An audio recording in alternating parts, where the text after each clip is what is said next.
500, 1000 ரூபாய் நோட்டுகள் செல்லாது என அறிவிக்கப்பட்டதால் ஊட்டிக்கு சுற்றுலா வந்த வெளிமாநில பயணிகள் சிரமங்களை சந்தித்தனர்.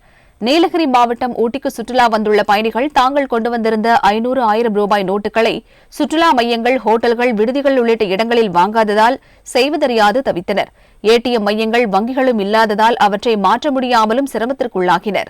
We are coming from Gujarat Youth Hostel Family Association camp.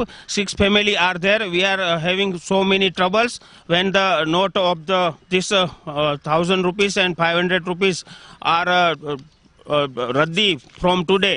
Namakkal மாவட்டத்தில் கீரம்பூர் சுங்கச்சாவடியில் 500, 1000 ரூபாய் நோட்டுகள் வாங்கப்படாததால் சுங்க கட்டணம் செலுத்த முடியாமல் ஓட்டுநர்கள் தவித்தனர். இதனால் வாகனங்கள் செல்ல முடியாமல் போக்குவரத்து நெரிசல் ஏற்பட்டது. கரூர் மாவட்டம் கிருஷ்ணராயபுரம் தொகுதிக்குட்பட்ட மணவாசி சுங்கச்சாவடியிலும் 500, 1000 ரூபாய் நோட்டுகள் வாங்காததால் வாகனங்கள் சோதனைச் சாவடியை கடந்து செல்ல முடியாமல் நின்றன.